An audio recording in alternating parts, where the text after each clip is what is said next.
Stock investors were jubilant today that Trump offered to pause his 25% tariff tax on vehicles shipped from Canada and Mexico into the United States for 30 days that complied with the terms of the trade treaty known as the United States Mexico Canada Agreement that was signed into law by President Trump during his first term on January 29, 2020. This agreement replaced NAFTA as of 7/1/2020. The 2020 trade treaty is abbreviated to USMCA, and you will see that in any news article discussing the subject. So Trump is going to honor, on behalf of the United States, for 30 days, the existing trade treaty that he signed that allows for tariff-free shipment of vehicles that comply with the USMCA.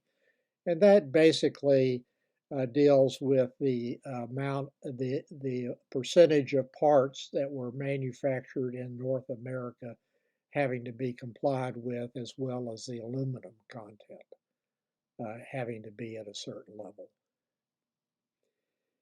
It is just amazing to me that the U.S. is at the point where stock investors react positively to Trump deciding that he will honor part of the U.S. trade treaty commitment that he negotiated and signed into law, but only for another 30 days. The jobs data is looking more bleak.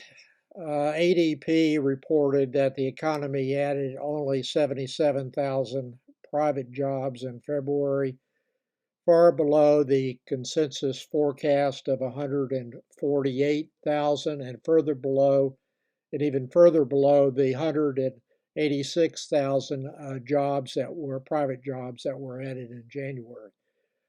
ADP is a private payroll company. Trump wants to cut 70,000 jobs in the Veterans Administration. With the significant slowdown in new private jobs and the substantial and ongoing job losses at the federal government level, I'm expecting the monthly unemployment reports will soon start to show a decline in jobs. The unemployment rate will move higher from the 4% rate reported by the Bureau of Labor Statistics, BLS, for January 2025.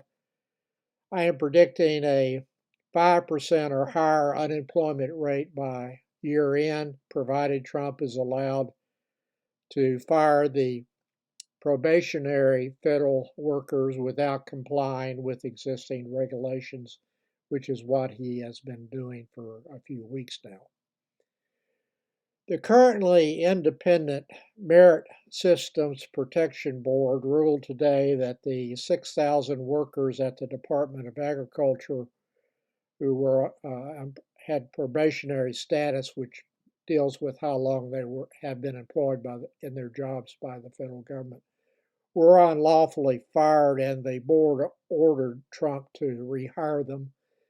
It may only be a matter of time before Trump fires the members of this independent board that attempts to enforce the civil service laws and appoints those who will obey him rather than the civil service laws. Violating the civil service laws and firing federal employees is only one of the many authoritarian actions that Trump has taken so far. Another example is impounding funds authorized by Congress under a law signed by a prior president. He is doing that repeatedly through executive order with no pushback at all from his servile minions in the Senate and the House. I discussed that he would be repealing laws through executive order accomplished by the impoundment process which he calls a freeze, in a YouTube video published 8 months ago. The next BLS job report will be for February, and it will be released this Friday, March 7th. The number of firings at the federal government level will be accelerating in the coming months unless a court intervenes with an injunction or Trump actually obeys what the ruling of the Merit Systems Protection Board that he's firing people unlawfully, which I do not believe that he will end up doing for very long, if at all. The probationary employees, meaning those who have been employed for less than a certain period of time, I believe it's 2 years, I need to check that, are being fired by Trump for per job performance, even though their performance records are positive. That was the ruling of a formerly independent U.S. special counsel, Hampton Dillinger, who was then fired by Trump for making that ruling. This is the pure Orwellian nature of the U.S. government now. A 3-judge appellate panel allowed Trump to fire this gentleman Dillinger, at least temporarily, and to remove him in a ruling earlier today, but no decision was made by the 3-judge appellate panel on whether Trump has the constitutional power to remove him. A decision on the merits has not been made by the appellate court yet.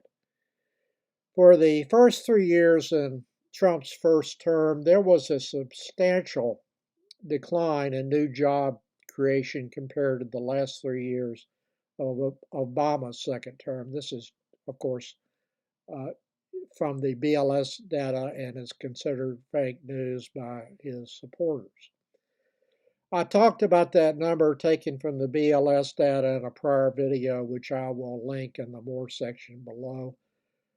I did not debit Trump with the huge job losses in his last year resulting from the pandemic, nor did I credit Biden with the job rebound in his first year as president.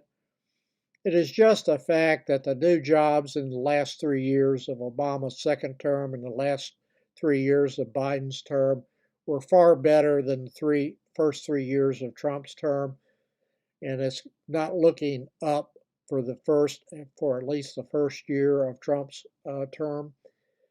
And I suspect that Trump's first 3 years of his second term will fall even further below those referenced 3-year periods in the Obama and Biden's terms.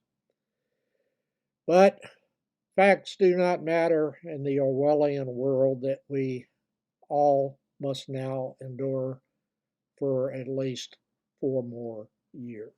I've cited some references to what I said in this video in the More section below.